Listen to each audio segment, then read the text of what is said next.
पाप दोष परमात्मा को, गुरु को बता देने पर कट जाता है।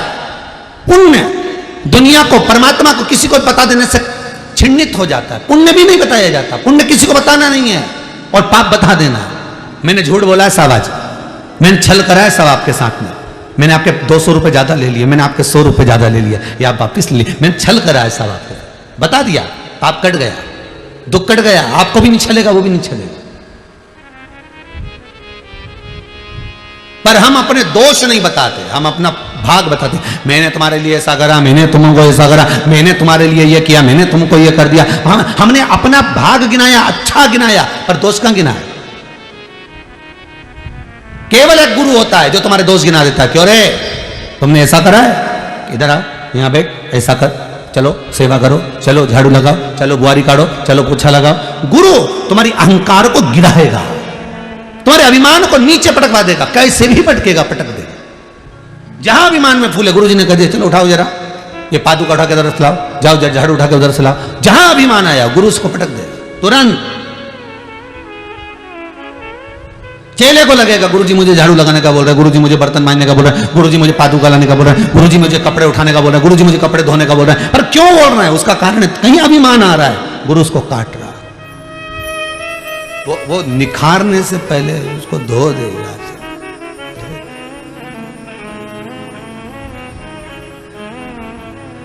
निखारना है उसको। कितना सुंदर लिखा है अग्नि पुराण में, स्वयं व्यक्ति 7 जन्म भी ले ले तो भी अपने दोष निकाल नहीं सकता। कितने जन्म? जितने टीवी के सामने बैठे आस्था चैनल पर, 7 जन्म भी ले ले, अग्नि पुराण कहती है, तो भी व्यक्ति अपने दोष नहीं निकाल सकता। 7 जन्म भी ले ले तो दोष नहीं निकाल सकता।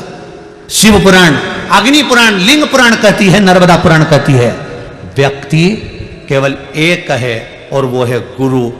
7 जन्म नहीं लेने देता किसी को, दोष निकाल कर सामने रख देता है कि तेरी ये गलती है, तूने ये किया है, तू ये कर चुका है, अब तू सॉरी कह ले, अब तू संबोधन में क्षमा मांग ले।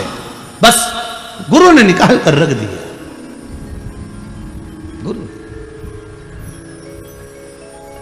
7 जन्म भी नहीं लेना हमको। 7 जन्म तक अग्नि पुराण कहती है कि 7 जन्म ले ले तो दोष नहीं निकाल सकता मनुष्य अपने, पर गुरु एक ऐसा, वो दोष निकाल कर सकता। देवराज शिव मंदिर में बैठा है, शंकर के मंदिर में बैठकर भी कानों को बंद कर लेता है। कथा में रस तत्व नहीं आता उसको, कथा नहीं सुनता, वो श्रवण नहीं कर पाता। एक अमृत की अनुभूति है गुरु चरण में। जैसे जिद करने वाले व्यक्ति का एक ही इलाज है, बेलपत्री के वृक्ष के नीचे जौ के आटे का चौमुखी दिया, सरसों का तेल डालकर, उसमें काली तिल डालकर, उसमें एक सफेद फूल डालकर, बेलपत्री के वृक्ष के नीचे जैसे एक चौमुखी दिए को, जौ के आटे के दिए को लगा दिया जाता है। जो व्यक्ति चिड़चिड़ करता है, जो व्यक्ति क्रोध करता है, जो व्यक्ति अपशब्द बोलता है, आड़ा टेढ़ा बोलता है, ताने देता है, ईर्ष्या रखता है, घर में चिड़चिड़ करे, पूरे घर को अस्त व्यस्त कर कर रखा, उस व्यक्ति का नाम और गोत्र बोलकर मात्र किसी भी महीने की शिवरात्रि पर, हर महीने शिवरात्रि आती, किसी भी महीने की शिवरात्रि पर एक दिया लगा दिया जाए, व्यक्ति अपशब्द कहना बंद कर देता है, उसका प्रेम प्रबल हो जाता है, उसकी ईर्ष्या समाप्त हो जाती है, उसकी नफरत समाप्त हो जाती है, ईर्ष्या नफरत समाप्त हो जाती है।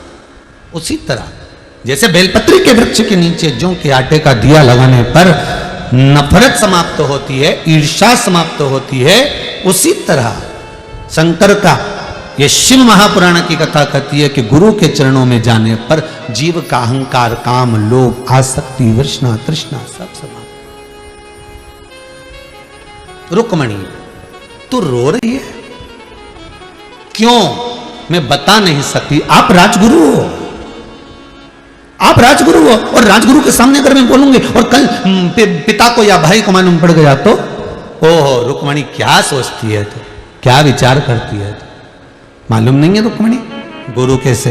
गुरुजन से छुपाया नहीं जाता। गुरु के आगे क्या छुपाना है, क्या छुपाना।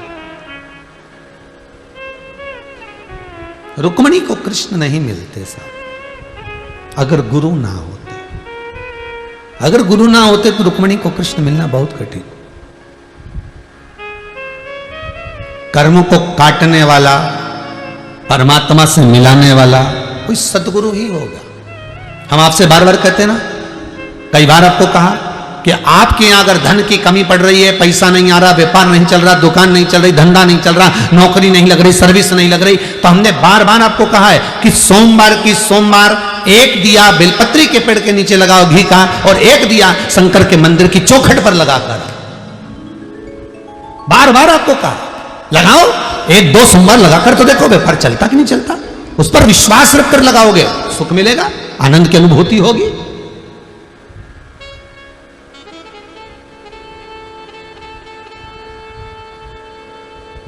क्यों ना मिलेगा सुख?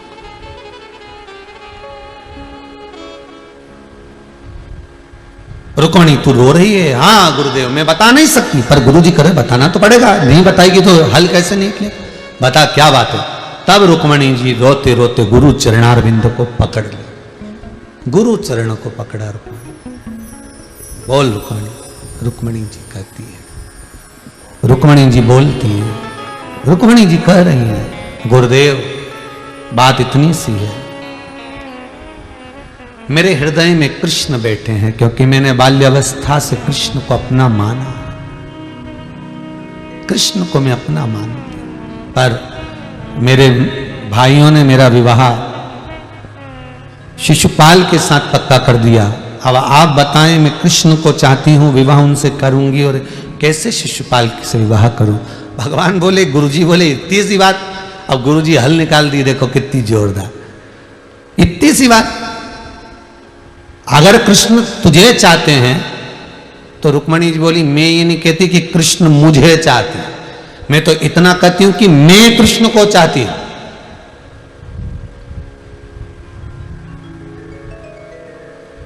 मैं कृष्ण को चाहती हूं।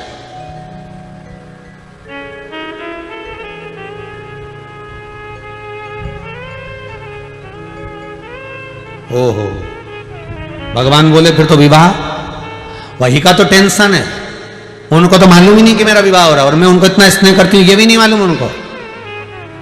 तो गुरुजी बोले फिर तो ये बड़े गजब की बात है, फिर तो तेरा विवाह शिशुपाल के साथ हो ही होगा। तो इतने में रुक्मणी जी बोली, फिर तुमने गुरु मंत्र काय को दिया, ये तो बताओ। अभी तो बोले थे कि गुरु के आगे सब कह देना चाहिए, और गुरु के आगे कह दिया तो अब आपका फर्ज है निभाना। गुरु जी बोले अब भूल मती, ये ले एक सुंदर सा पत्र लिख दे, और सुन जो तेरे दिल में है सब लिख दे, बाकी का मैं निपट लूंगा। और रुक्मणी जी ने, सतगुरु मेरो संदेश हरि से जाए सुना दे, मेरी नैया पड़ी रे मझधार, गुरु जी इसे पार लगा दे। पत्र लिखा, सब लिख दिया। मैं तो द्वार द्वार पर हारी, पर सब कोई मिलते भिखारी। मैं तो द्वार द्वार पर हारी, पर सब कोई मिलते भिखारी। एक दाता द्वारिका नाथ, मुझे तेरे पास बुला लेना। सतगुरु मेरो संदेश हरि से जाए सुना देना। सतगुरु मेरो संदेश हरि से जाए सुना देना। सतगुरु मेरो संदेश हरि से जाए सुना देना। सतगुरु, सब गाइए, प्रेम से गाइए। हरि से जाए सुना देना। तेरी माँ माला जपूंगी दिन रात, गुरु जी मुझे शरण लगा लेना। तेरी माला जपूं मैं दिन रात, प्रभु जी तुम चरण लगा लेना। आओ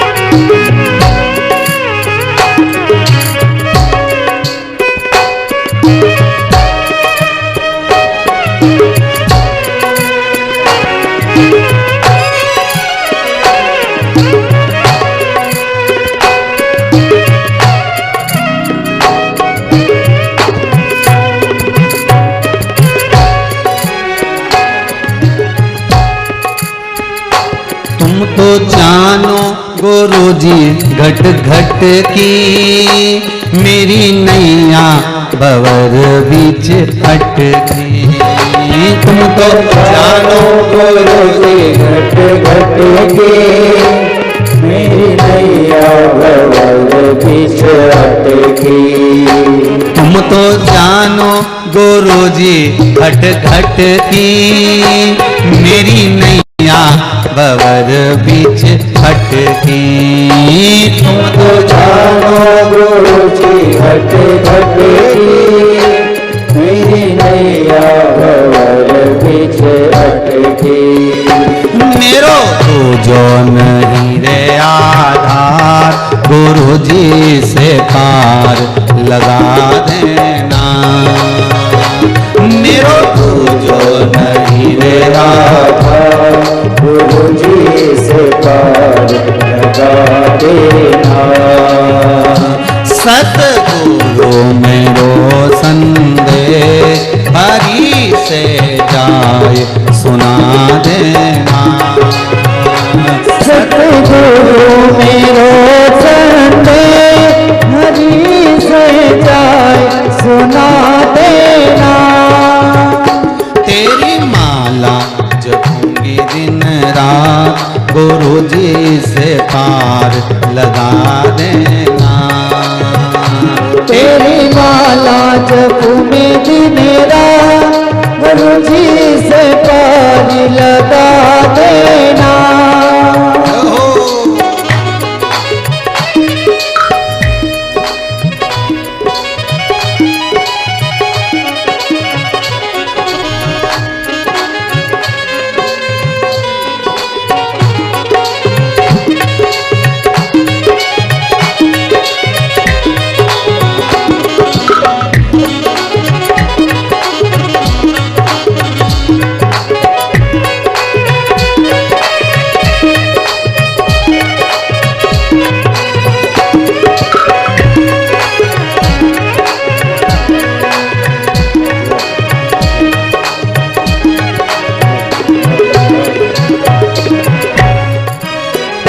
तुम तो जानो गुरु जी घट घट की, मेरी नैया भंवर बीच अटकी।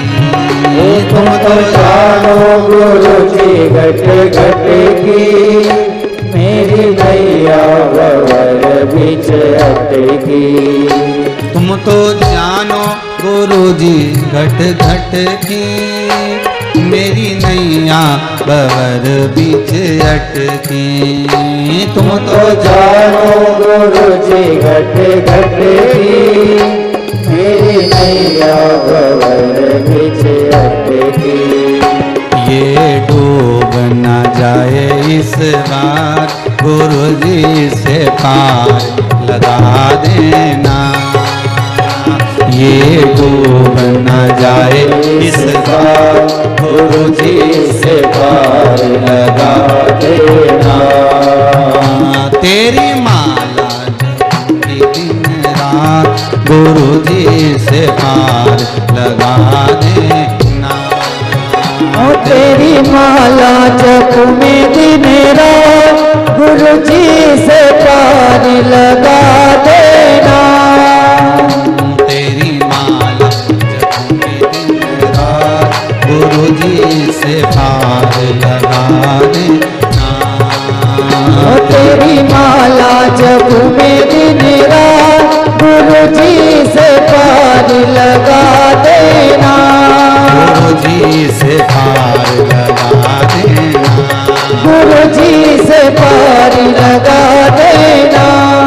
सदगुरुदेव के हाथ में पत्र दिया, पत्र देकर कहा कि इस पत्र को आप लीजिए गुरुदेव, ये पत्र आप जो करना है आपकी मर्जी। और गुरुजी ने वो पत्र लिया, द्वारकाधीश को दिया, और पत्र लेने के बाद भगवान को क्या कहा, ये पत्र रुक्मणी जी ने भेजा, अब तुम्हारी मर्जी, तुम जानो, तुम्हारा काम जाने। पत्र सुनते से ही भगवान ने कह दिया रुक्मणी को लेने जाऊंगा। अर्थात गुरु के पास जाकर अपने दिल की बात कह देने पर गुरु उस मंजिल तक पहुंचा देता है, ये पक्का। अब गुरु के पास जाकर कहो तो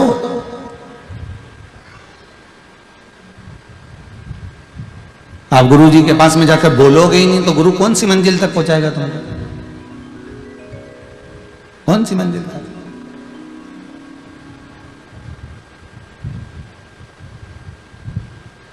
इस कुबेरेश्वर धाम में भले अभी प्राण प्रतिष्ठा नहीं हुई भगवान की, क्योंकि अभी तो मंदिरों का काम निर्माण चालू है, वृद्धाश्रम का काम चालू है, गौशाला का काम चालू है, सब काम चल रहा है।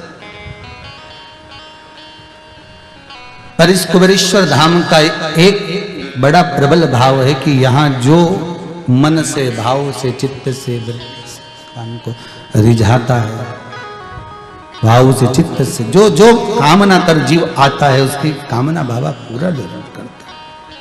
3 महीने में वो बुलाता ही रहता है, आइए, चले आइए।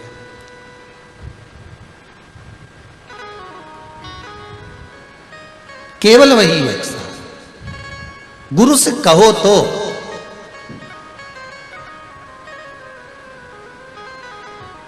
शिवरूपी गुरु के सामने अपने हृदय की बात कहोगे, क्यों ना सुनेगा, क्यों ना सुनेगा। कहा रुक्मणी जी ने मन की बात कही, शंकर मिल गए, भगवान कृष्ण मिल गए। देवराज वंचित रह गया गुरु से मिलने से। शिव महापुराण में चित्त नहीं लगा, मन नहीं लगा। आया, कहीं बैठा बेलपत्री के वृक्ष की छांव में प्राणों को त्याग दिया, देवलोक को, शंकर के धाम को चला गया। केवल बेलपत्री के वृक्ष की छाया भी व्यक्ति को जीवन का सुख प्रदान कर देती। कई बार एक बार संशय आता है, हम कई बार बोलते हैं कि बेलपत्री के पेड़ के नीचे दिया लगाओ, बोलते हैं कि नहीं बोलते? पर घर के लोग इतने चतुर हैं कि बेलपत्री का पौधा घर में रख लिया, उसी के नीचे दिया लगाते हैं। शिव महापुराण की कथा कहती है कि बेलपत्री के पेड़ के नीचे दिया लगाओ।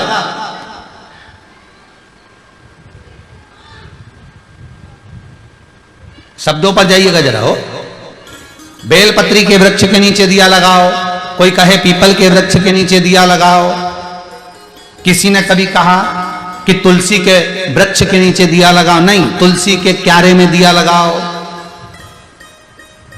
तुलसी के कुंड के पास दिया लगाओ, तुलसी के रोप के पास दिया लगाओ।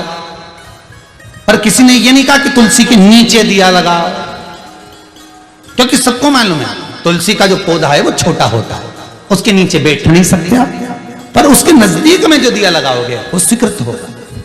पर बेलपत्री के वृक्ष के नीचे दिया लगाओ, मतलब बेलपत्री का वृक्ष इतना बड़ा होना चाहिए कि जब आप दिया लगाने बैठो तो उसकी छत्र छाया आपके मस्तक पर होना चाहिए, उसकी कृपा आप पर होना चाहिए, तो वो फल देगा।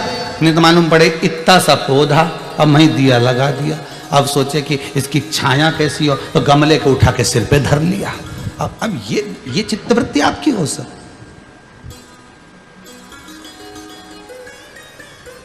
पर कोई अनुष्ठान यदि आप कर रहे हो, आपको यहाँ से व्यासपीठ से कहा गया है कि बेलपत्री के वृक्ष के नीचे दिया लगाना है, पीपल के वृक्ष के नीचे दिया लगाना है, या बड़ के नीचे दिया लगाना है, तो उसका नीचे मतलब उसकी छत्र छाया आप पर होना चाहिए, तब फल मिलेगा।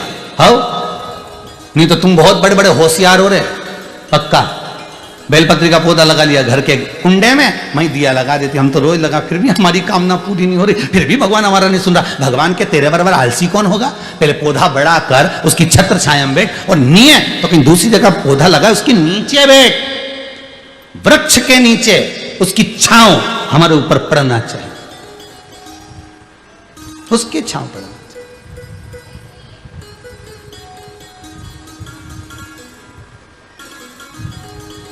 अब देवराज ब्राह्मण को वो बेलपत्री के वृक्ष की थोड़ी सी छाया पड़ गई, और उस छाया का फल ये हुआ कि वो प्राण जब छोड़े तो शंकर के धाम चले गया, शिव के द्वार चले गया, शंकर की चौखट पर चले गया।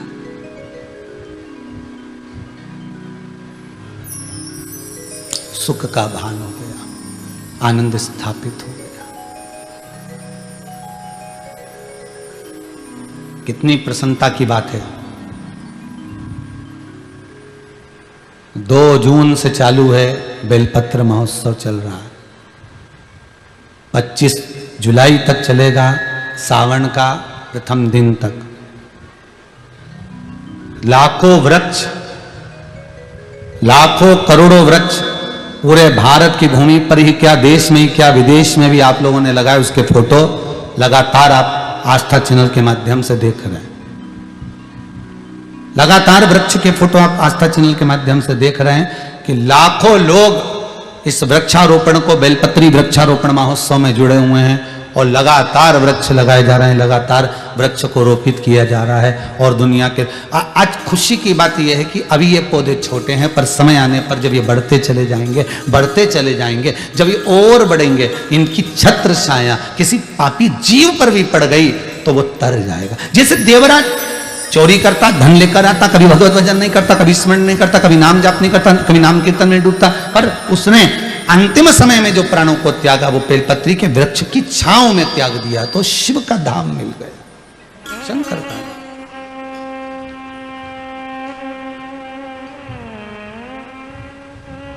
प्राप्त हुआ शिव धाम, प्राप्त हुआ शंकर का धाम। देवराज गया, एक बिंदुक नाम का ब्राह्मण धन लाकर अपनी पत्नी को देता था। पत्नी और धर्म पत्नी दोनों में अंतर है। पत्नी पतन के रास्ते पर ले जाती है, धर्म पत्नी धर्म के पथ पर लेकर जाती है।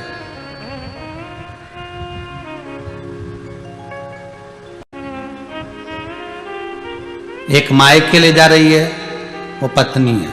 शॉपिंग मॉल ले जा रही है, वो पत्नी है। किटी पार्टी में ले जा रही है, पत्नी है।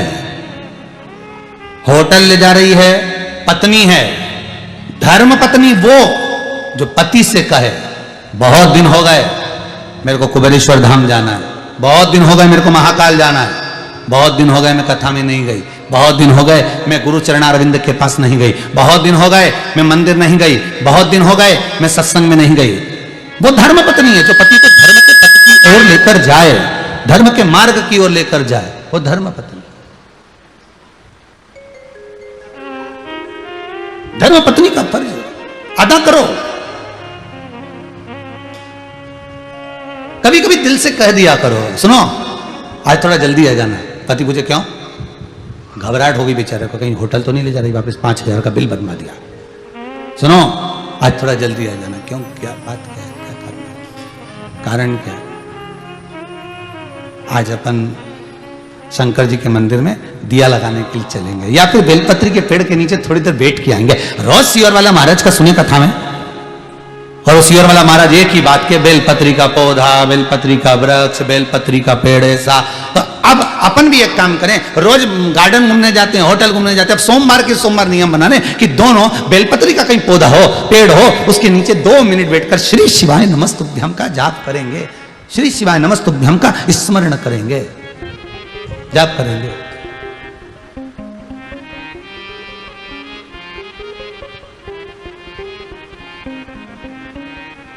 चलो बस दिल से निकले जाओ, दिल से।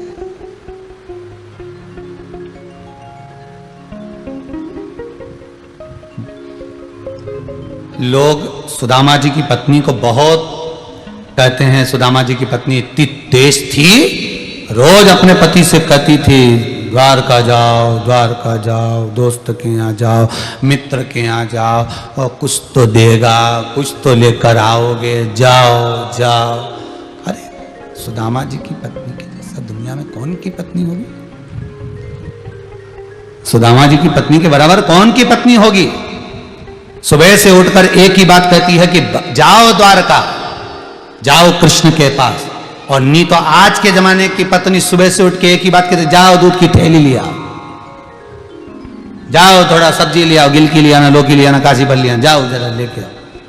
सुबह से उठते से कहेगी ये लाओ वो लाओ। सुदामा की पत्नी जैसी पत्नी कहाँ होगी कि सुबह से उठकर कहती है द्वारका जाओ। एक लत पकड़ी, एक बात पकड़ के बैठी है कि द्वारका जाओ, बस कर ही द्वारका। नहीं तो आज की पत्नियां दूध की थैली लिया, अभी तक नहीं लेके आए, 15 मिनट में फोन लगा ले। अरे घर में काम करे कि फोन लगा, कहां हो? और पति कहते जहन्नुम में। ले फिर हर आधे घंटे में फोन, अरे काम करने दो, कहां हो? क्या बोले? कभी तो दिल से कहो चलो बेलपत्री के वृक्ष के नीचे बैठे श्री शिवाय नमस्तुभ्यम का स्मरण करेंगे, चलो शंकर का अनुमोदन करेंगे, चलो भगवत भजन करेंगे, चलो स्मरण करेंगे, चलो नाम जाप करेंगे, चलो कीर्तन करेंगे। कभी तो कहे एक दिन हमारी सासू जी से हंसकर बोली जेठानी, राम नाम को सुमिरन कर ले, 2 दिन की है जिंदगानी। बस इतना ही तो बोली थी, फिर सासू जी ने झाड़ू से झोड़ दिया। क्या मैं मर रही हूं जो तू मुझे भजन करने का बोल रही? कोई अभी मैं मर रही जो तू भजन का बोल रही? अभी मेरी कोई उम्र है जाने की भजन करने की? अरे तो कभी जीवन है साहब, कब प्राण छूट जाए कोई भरोसा है? कब जाना पड़ जाए कोई भरोसा है? छोटा सा जीवन, भजन। बिंदुक धन लेकर आया, अपनी धर्मपत्नी को दिया, धर्मपत्नी को दिया तो धर्मपत्नी नहीं थी, केवल पत्नी। उसका भोग करा पत्नी ने, खूब खाया, खूब एंजॉय, खूब घूमे फिरे, पर कभी मंदिर देवालय तीर्थ व्रत दान पुण्य संकीर्तन कुछ नहीं, कुछ नहीं करे। एक दिन बिंदुक धन चुरा कर ला रहा था, दीवाल पर से नीचे कूदा। उसको नहीं मालूम था कि यहां पानी भरा हुआ है, उसमें कूद गया, मर गया। शिव महापुराण की कथा कहती है 3 तरह से मरे हुए व्यक्ति को मोक्ष नहीं मिलता, 3 तरह से मरे हुए व्यक्ति की मुक्ति नहीं होती। पहला, पानी में डूबकर मरा हुआ, दूसरा सर्प के डसे से मरा हुआ, तीसरा स्त्री के हाथ से मरा हुआ। नारी के कारण, स्त्री के कारण अगर कोई मर गया है उसकी मुक्ति नहीं है। ये कई छोरा होन के देते हैं हम तो उसकी याद में मर रहे, तो हम उनसे एक ही बात के काय को मर रहे, भूत बन जाओगे, प्रेत बन जाओगे, गति बिगड़ जाएगी। स्त्री के चक्कर में कभी मत मरना, जिंदगी नरक हो जाती है। यहाँ लिखा शिव पुराण में 3 तरह से मरे हुए व्यक्ति को मोक्ष नहीं है। पहला, पानी में डूबकर मरा हुआ, दूसरा सर्प के डसे से मरा हुआ, तीसरा स्त्री के हाथ से या उसके चक्कर में मरा हुआ।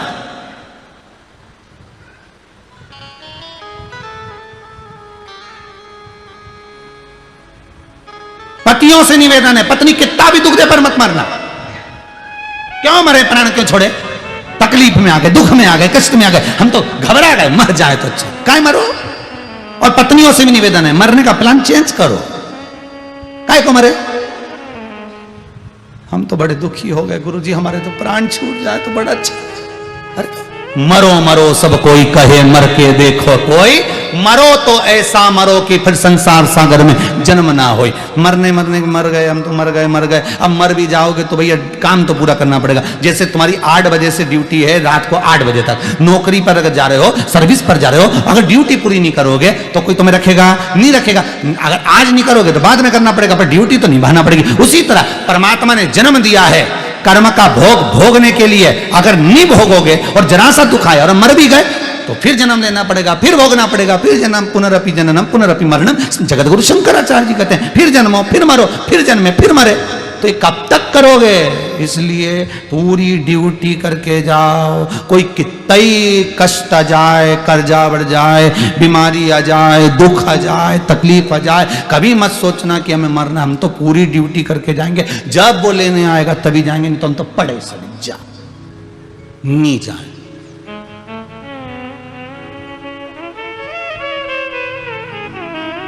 थोड़ा सा चेंज करो।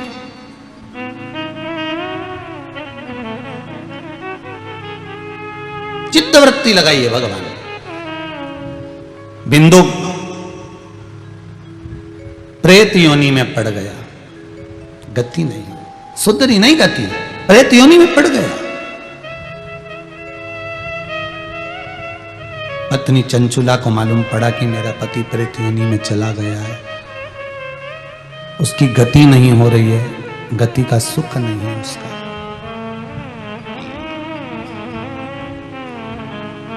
सारे नगर के लोग काशी जा रहे थे, ये भी चल दिए, ये भी काशी जा रहे।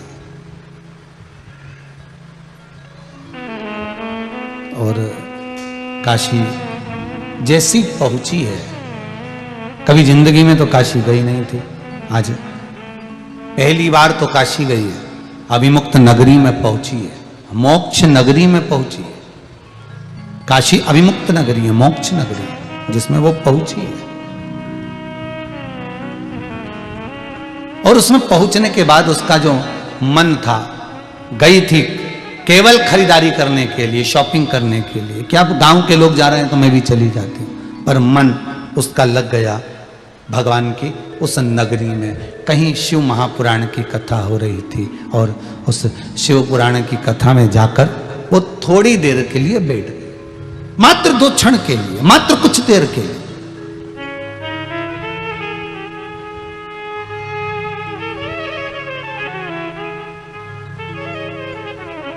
शिव महापुराण की कथा में जाकर बैठ गए। फिर देखिए कितना सुंदर कहा है, जिसको जनता चुनती है,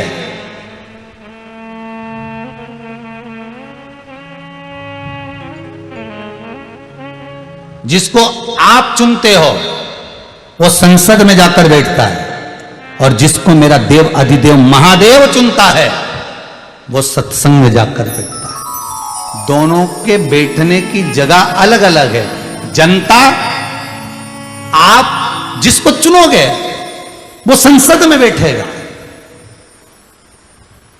और जिसको देव अधिदेव महादेव चुनता है, मेरा शंभु, मेरा त्रिकालदर्शी, मेरा कैलाशी अविनाशी शंकर चुनता है, वही शिव महापुराण में जाकर बैठता है, वही बैठता है। कितना सुंदर कहा है। आज फिर कहते हैं, उज्जैन के ऋणमुक्तेश्वर मंदिर में एक लाइन लिखी हुई है, जाकर पढ़िएगा, पत्थर पर गुथी हुई है कि सारी पुराणे 7 पीढ़ी को तारती है, केवल एक शिव महापुराण ऐसी है जो 71 पीढ़ी को तारती है, केवल एक, दूसरी नहीं।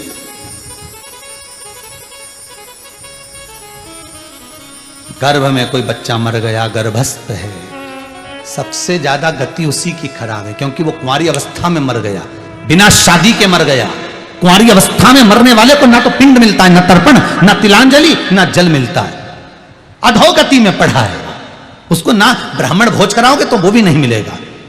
4 महीने के बाद जो बच्चा गर्भ में मर जाता है उसका ना पिंड है ना तर्पण है। कुंवारी अवस्था में जन्म लेने के बाद भी मर गया, शादी नहीं हुई उससे पहले मर गया, तो उसकी गति बड़ी बुरी है। उसका ना पिंड, ना तर्पण, ना तिलांजलि, ना ब्राह्मण भोज, कुछ भी नहीं मान्य है। उसकी गति काय से सुधरती है? केवल एक शंकर की कथा से, उसके सिवा कुछ नहीं। केवल एक शिव महापुराण, उसके सिवाय कोई गति नहीं।